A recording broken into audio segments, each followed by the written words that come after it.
Yea, though I walk through the valley, this valley of the shadow of death, and then this turn, that I shall fear no evil. I'm not going to live out of fear, but rather I'm going to live in hope and in promise. Are we willing to hear that in our day and age, in the midst of our despair? Here is another poem by Emily Dickinson. It's called Hope is the Thing with Feathers. Hope is the thing with feathers that perches in the soul and sings the tune without the words and never stops at all. And sweetest is the gale that is heard, and sore must be the storm that could abash the little bird that kept so many warm. I've heard it in the chillest land and on the strangest sea, yet never in extremity it asked a crumb of me. Hope is that thing to which we cling. Emily Dickinson puts it in the voice of a little bird that echoes, that even though it's tossed and thrown around by the winds, the storms of life, it has warmed the hearts of many and continues to call out. As you're writing on your piece of paper about this metaphor for God and about the challenges or the problem that you experience, what is that peace, that hope that you cling to, that's going to get you through from one day to the next? That little voice that chirps, that hand that walks beside you, that deep-seated love in your heart, that idea that inspires your imagination and creativity. What is that hope? And then what is the promise that comes from that hope?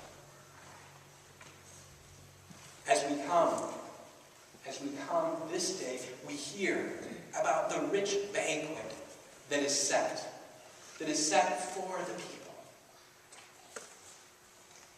You preparest a table in the presence of my enemies. My cup runneth over. Surely goodness and mercy shall follow me all of the days of my life, and I shall dwell in the house of the Lord forevermore. What's the promise that echoes throughout your life and throughout your living, that lays claim to how you are going to live into richness and fullness with this God?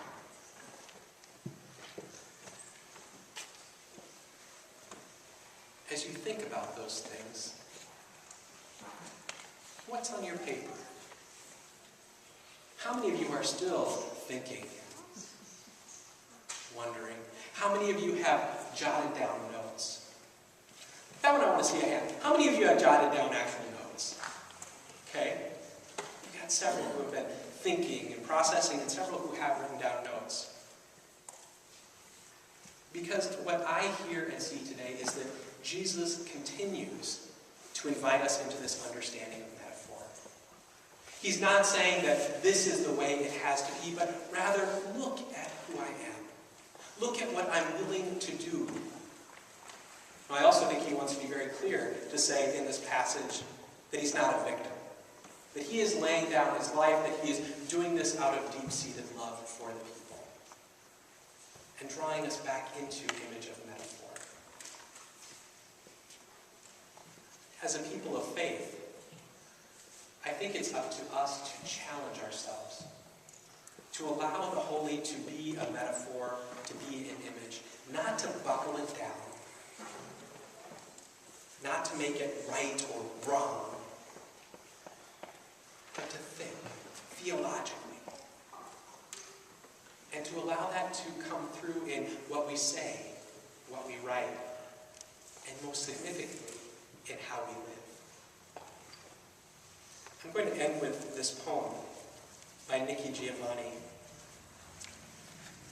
I love how she brings to light this sense of who we might be and how we encounter the holy, this poem is called We Go On.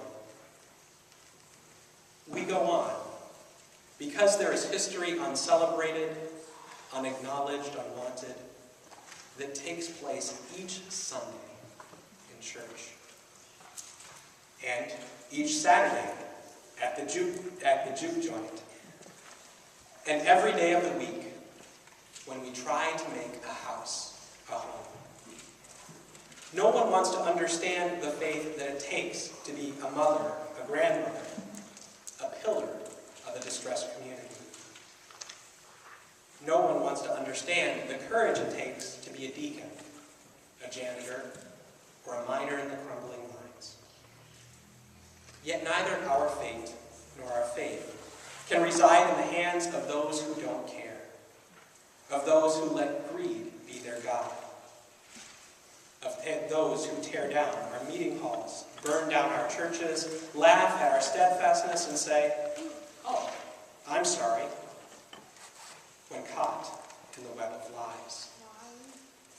We go on answering a trumpet call, living for the Savior, hoping for a better tomorrow. We go on because of the strength of our soldiers, the righteousness of our battle, the need of the saved to prevail over the damned, and we go on because we have good women and men, good boys and girls, good people who want this history that others would destroy to live. We tell our story, this history. We pass it on and lift up the vocations, the living and the promise. And we as people of faith look to this one who guides us in